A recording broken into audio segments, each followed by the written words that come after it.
अस्सलाम वालेकुम viewers, rich Pakistan का नया एपिसोड लिए मैं हूं आपका मेज़बान अब्दुर्रहमान। आइए डिस्कस करते हैं आज की दो इंटरेस्टिंग न्यूज़। पाकिस्तान की पहली ट्रैकलेस इलेक्ट्रिक ट्राम चल पड़ी है। लाहौर में इसकी कामयाब आजमाइश हो चुकी है। अब इसका दायरा इख्तियार फ़ेज़ 1 में 10 शहरों तक और फ़ेज़ 2 में पंजाब के 30 शहरों तक बढ़ाने का ऐलान किया गया है। ये मंसूबा किस दौर में मंजूर हुआ और आगे क्या इसकी टाइमलाइंस हैं, इससे आपसे डिस्कस करेंगे।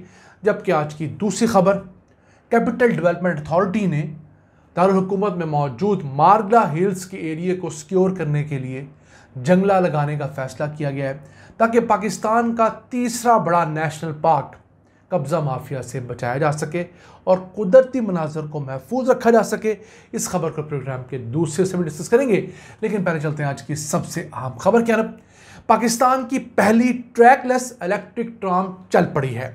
लाहौर में राइवल रोड से लेकर मुस्लिम टाउन मोड़ तक इसकी पहली कामयाब आजमाइश हुई है।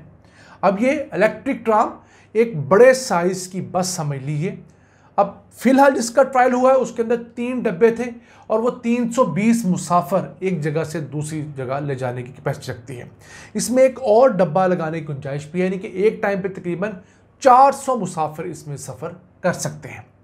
अब ट्रैकलेस इसलिए है कि ये किसी भी ट्रैक के ऊपर नहीं चलती, ये आम रोड के ऊपर चलती है, जिसकी वजह से ट्रैक बिछाने की कॉस्ट, अगर उसके लिए जंगला लगाना है उसकी कॉस्ट, वो तमाम चीज़ें बच जाती हैं।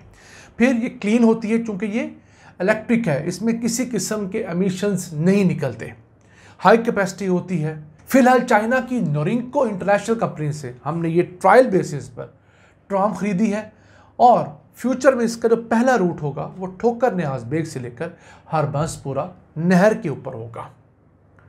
अब ये जो ट्राम है, अगर इसको एक दफ़ा फुल चार्ज कर लिया जाए तो ये फ़िलहाल 40 किलोमीटर की मुसाफत तय कर सकती है। यानी फ्यूचर में अगर हम ठोकर न्याज बेग से लेकर जल्लो मोड़ तक भी जाना चाहें तो ये ट्राम जा सकती है। वहाँ जाकर इसको चार्जिंग पे लगा दें, 10 मिनट की इसकी फास्ट चार्जिंग हो जाएगी तो ये 27 किलोमीटर मज़ीद चल सकती है। ये उन इलाकों में, उन शहरों में बहुत कारआमद है जहाँ पर जगह थोड़ी हैं और हाई ट्रैफिक कंजेशन होती है। इस ट्राम को चलाने के लिए चूँकि नया ट्रैक नहीं बनाना पड़ता, तो इस वजह से लाहौर कैनाल के ऊपर मौजूद 1400 कदीम बड़े दरख्त जो हैं वो भी कटने से बच जाएंगे। इससे पहले तुर्की, चाइना और यूएई में भी यही ट्रैकलेस इलेक्ट्रिक ट्राम्स कामयाबी से चल रही हैं। वैसे तो उन मुल्कों के अंदर ये ऐसी ट्राम्स भी चल रही हैं जिसमें ड्राइवर सिरे से होता ही नहीं, उनमें कैमरे लगे होते हैं, सेंसर्स लगे होते हैं, वो अपने हिसाब से चलती है, उसको पता है मैंने इस स्टॉप पर रुकना है। लेकिन पाकिस्तान में ऐसा नहीं होगा, क्योंकि पाकिस्तान में चलते थे कहीं ना कहीं से कोई साइकिल वाला आ जाएगा, किसी मोटरसाइकिल वाले को ज़्यादा जल्दी होगी तो वो उमट पड़ेगा, कोई गाड़ी वाला स्किटे मारता हुआ आ जाएगा, तो इन चीज़ों के लिए इसमें एक ड्राइवर लाजमी होगा। अब ये प्रोडक्ट फ़िलहाल प्लानट फेयर से गुजरा है। अप्रूव कब हुआ था? उस्मान बुज़दार की हुकूमत ने इसे अप्रूव किया था।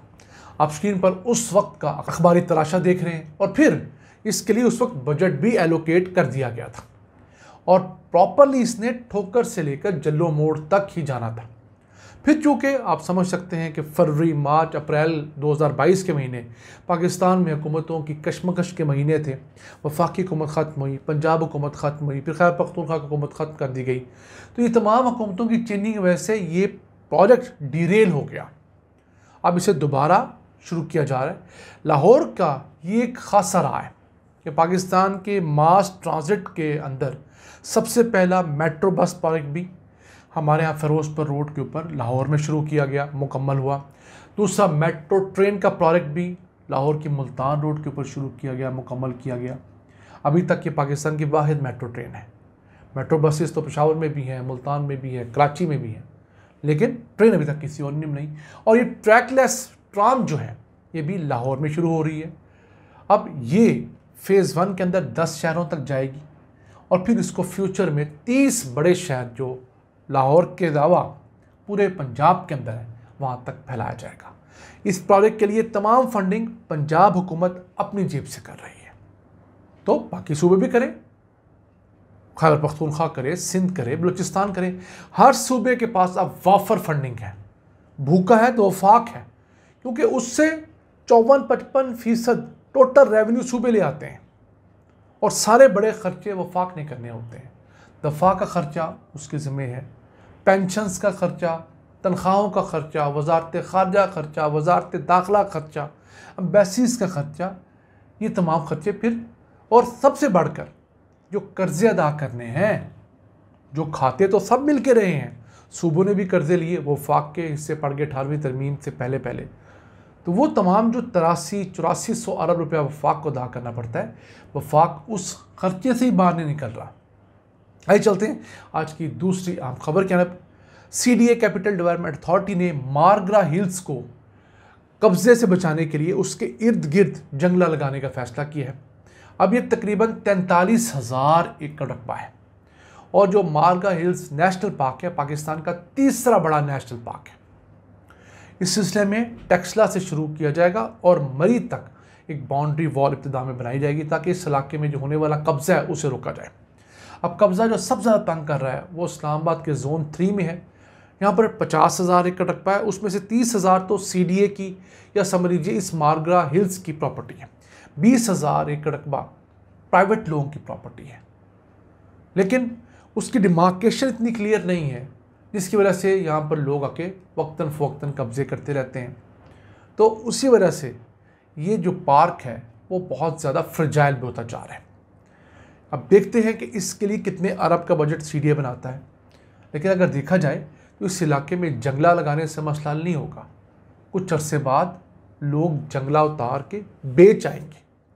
इसका बेहतरीन हल ये है कि आप सेटेलाइट के ज़रिए उसकी प्रॉपर मैपिंग कर दीजिए वंस फॉर ऑल। दूसरा, ज़मीन के ऊपर बड़े बड़े ऐसे पत्थर रख दीजिए जो लैंडमार्क्स दुनिया भर के अंदर माने जाते हैं, जिन्हें कोई एक दो बंदे ना ला सकें। आप मशीनों के ज़रिए उन्हें ज़मीन के अंदर गाड़े। उससे ही होगा कि उस इलाके के लोगों को पता लग जाएगा, CDA के एहलकारों को पता होगा। आप हर आधे किलोमीटर बाद, हर 3-4 एकड़ बाद आप एक पत्थर गाड़ दें, कॉस्टिंग भी कम होगी, देरपा होगी। ये जो फेंस है इसकी आपको हिफाजत के लिए बंदे रखने पड़ेंगे, फिर वहाँ भी आपका ख़र्चा होगा। फिर वक्त के साथ साथ इसकी वेयर एंड टेयर है, लोहा होगा ऑब्वियसली, उसने जंगालूद होना है। तो ये तमाम चीज़ें जो हैं वो प्रॉब्लम्स क्रिएट करेंगी। नाज़रीन, ये था आज का एपिसोड। हमें उम्मीद है आपको पसंद आया होगा। अपनी सजेशंस, अपनी आराज़ से हमें आगाह रखा करें। अपने मेज़बान अब्दुल रहमान को इजाज़त दीजिए। अल्लाह ने के बाद।